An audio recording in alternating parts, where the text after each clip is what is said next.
తిరుపతిలో ఒక తాగుబోతు హల్చల్ చేశాడు. గోవిందరాజస్వామి ఆలయం గోపురం ఎక్కి కలశాలు ధ్వంసం చేసే ప్రయత్నం చేశాడు. తాను కిందకి దిగాలంటే తనకి మరింత మందు కావాలంటూ డిమాండ్ చేసినట్లుగా తెలుస్తోంది. మనం చూస్తున్నాం, మీరు స్క్రీన్లో చూడొచ్చు. గోపురం పైకెక్కి అక్కడ ఉన్నటువంటి కలశాలను పట్టుకోవడం, వాటిని పీకేసే ప్రయత్నం చేశాడు. ఈ నేపథ్యంలో అక్కడ తీవ్ర గందరగోళం ఏర్పడింది. భద్రతా సిబ్బంది కళ్ళు గప్పి ఆలయం గోడ దూకి లోపలికి వెళ్ళాడు ఒక మందుబాబు. ఆలయం గోపురం ఎక్కి ఫుల్ బాటిల్ ఇప్పిస్తేనే దిగుతానంటూ వాళ్ళకి ఒక షరతు పెట్టినట్లుగా తెలుస్తోంది. తన డిమాండ్ నెరవేర్చకపోతే, తనకు ఒక ఫుల్ బాటిల్ ఇవ్వకపోతే తాను కిందకు దిగనంటూ చెప్పాడట. 3 గంటలు కష్టపడి మొత్తానికి ఆ తాగుబోతుని కిందకి దించారు పోలీసులు. గోపురంపై ఉన్న 2 కలశాలను పాక్షికంగా అతను ధ్వంసం చేశాడట. తెలంగాణ రాష్ట్రం నిజామాబాద్కు చెందిన తిరుపతి అనే వ్యక్తిగా గుర్తించారు. తిరుపతి ఈస్ట్ పోలీస్ స్టేషన్కు తరలించి అతన్ని విచారిస్తున్నారు. భద్రతా సిబ్బంది నిర్లక్ష్యం పైన కూడా భక్తులు ఆగ్రహం వ్యక్తం చేస్తున్నాడు. ఎవరో ఒక వ్యక్తి గోడ దూకి గోపురం ఎక్కే వరకు కనీసం ఎవరు గమనించలేకపోయారా అంటూ భక్తులు ఆవేదన వ్యక్తం చేస్తున్నారు. మరోవైపు ఒక తాగుబోతు మద్యం మత్తులో, అందులోనూ తిరుపతిలో ఆలయం గోపురం మీదకి ఎక్కడం ఏంటి, ఆ పైన ఉన్నటువంటి కలశాలు పట్టుకొని వాటిని చూడండి, మీరు స్క్రీన్లో చూస్తున్నారు, ఎలా పీకేస్తున్నాడో వాటిని పట్టుకొని ఆ పైన ఉన్న కలశాలని. ఎంతో పవిత్రంగా భావిస్తారు గోపురం. ఆలయంలోకి ప్రవేశించే ముందే గోపురాన్ని అలా పైకి చూసి స్వామివారిని చూసినట్లుగానే భావించి దర్శనం చేసుకొని దండం పెట్టుకొని లోపలికి ఎంటర్ అవుతారు. అలాంటిది గోపురం పైకి ఎక్కడమే కాకుండా ఆ పైన ఉన్నటువంటి కలశాలను పీకే ప్రయత్నం చేయడం, కిందకు దిగమంటే నాకు ఫుల్ బాటిల్ ఇస్తేనే నేను దిగుతా, లేకపోతే నేను కిందకు దిగను అంటూ అతను చెప్పాడట. అధికారులు అతనికి ఎంత నచ్చజెప్పే ప్రయత్నం చేసినా, దిగు కిందకు దిగు, మేము ఏదో ఒకటి చేస్తామని చెప్పే ప్రయత్నం చేశారు. అయినా సరే అతను మాట వినలేదు. ఎంతసేపటికి వినలేదు. సుమారుగా 3 గంటల సమయం పట్టినట్లుగా తెలుస్తుంది. మీరు స్క్రీన్లో చూస్తున్నారు ఆ వ్యక్తిని. అతని పేరు కూడా తిరుపతే. అతని పేరు తిరుపతి అంటూ తెలుస్తుంది. 3 గంటల పాటు అతను అక్కడ గందరగోళం చేశాడు. అతన్ని కిందకు తీసుకురావడానికి 3 గంటల సమయం పట్టింది. అధికారులు వెంటనే పరిగెత్తుకుంటూ పైకి ఎక్కలేరు కదా, సాధారణంగా నా బిల్డింగ్ మీదకి ఎక్కినట్లు. అది గుడి గోపురం. అతన్ని కన్విన్స్ చేద్దామంటే అతనేమో నాకు ఫుల్ బాటిల్ ఇస్తేనే నేను దిగుతానని చెప్పేసి గొడవ చేశాడట. ఫుల్ బాటిల్ కోసం గోపురం ఎక్కడం ఏంటి? సో ఈ అంశానికి సంబంధించి మనం డీటెయిల్స్ తెలుసుకుందాం. సురేష్ జాయిన్ అవుతున్నారు, మా ప్రతినిధి. ఒక్కసారి ఆ వీడియోకి సంబంధించిన ఆడియో చూద్దాం, ఏమంటున్నాడో అతను చూద్దాం ఒకసారి. ఎవరు చంపేస్తున్నారు? అది ఎవరు? సార్ సార్ ఒక్క నిమిషం సార్, వాడు దొంగ ఉన్నాడు సార్ వెనకాల ఏ ఊరు నీది? ఏ ఊరు? ఎందుకు ఎక్కినవరా పైకి? అది ఎందుకు ఎక్కినావు పైకి? ఎవరు చంపేస్తున్నారు? అది ఎవరు? ఎవరు మేడము? ఫుల్ ఇస్తే కానీ దిగనన్నావంట. 90 మంది అడిగినావా? దేవుడి పైకి ఎక్కడం కరెక్ట్ కాదు కదా? తప్ప కదా? తప్పు ఒప్పుకున్నట్టే కదా? తప్పు ఒప్పుకున్నట్టే, అటు ఎక్కడం కరెక్ట్ కాదు కదా? కాదు రా రే, తప్పు ఒప్పుకోవాలి కదా?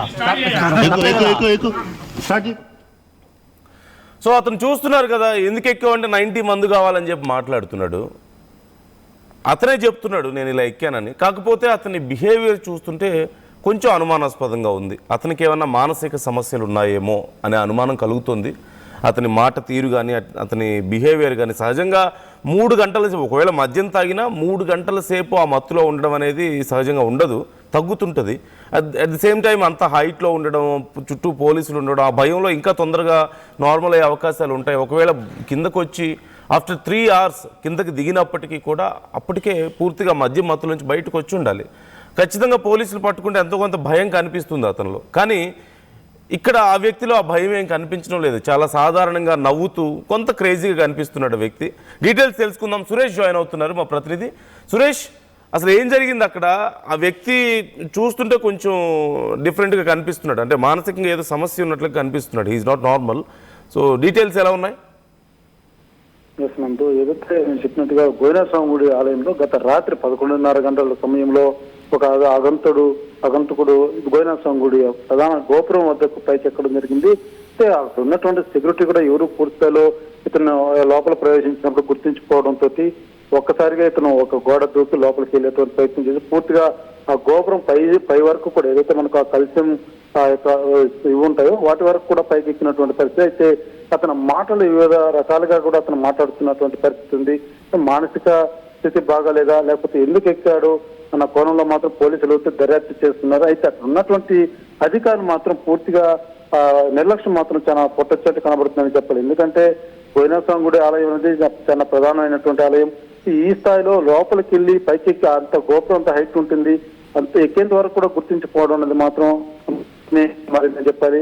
అదే రకంగా ఆ సమాచారం తెలుసుకున్న వెంటనే గుర్తించిన తర్వాత వెంటనే ఫైర్ సిబ్బంది కావచ్చు, ఇటు పోలీసులు కావచ్చు, అతన్ని దించేందుకు దాదాపు 3 గంటల పాటు సమయాన్ని కేటాయించిన పరిస్థితి ఏర్పడింది. ఎందుకంటే చాలా హైట్ తో కూడుకున్నటువంటి గోపురం పైకి ఎక్కిన అతన్ని దించాలంటే అతను ఏది కూడా వీళ్ళు చెప్పేటువంటి మాటలు అతను ఈనటువంటి పరిస్థితిలో లేడు. ఏ చిన్న పొరపాటు జరిగినా కూడా పైనుంచి కింద పడిపోయేటువంటి పరిస్థితి ఉంటుంది.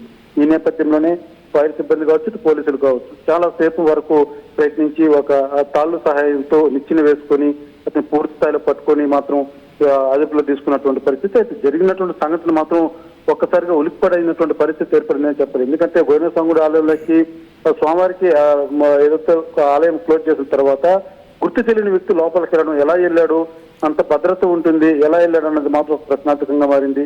వెళ్ళినటువంటి అతను కూడా మద్యం సేవించి వెళ్ళి ఉన్నాడు. నార్మల్ గా ఉన్నటువంటి వ్యక్తి వెళ్ళడానికి కొంత ఇబ్బందికరంగా ఉంటుంది. ఎందుకంటే ఆ స్థాయి గోడ ఎక్కి దిగాలి దూకాలంటే చాలా ఇబ్బందికరమైనటువంటి పరిస్థితులు ఉంటాయి. తాగినటువంటి వ్యక్తి ఎలా ఏ మార్గం గుండా లోపలికి వెళ్ళాడు అన్నది మాత్రం ఒక ప్రశ్నార్థకంగా మారింది. దీని మీద మాత్రం పూర్తి స్థాయిలో ఈస్ట్ పోలీసులు దర్యాప్తు చేస్తున్నామంటూ కూడా తెలియజేసినటువంటి పరిస్థితి. అతని మాటలు అనేక పోలీసులు అడుగుతుంటే ఒక్కొక్క మాటకు ఒక్కో రకమైనటువంటి సమాధానాలు చెప్తున్నాడు.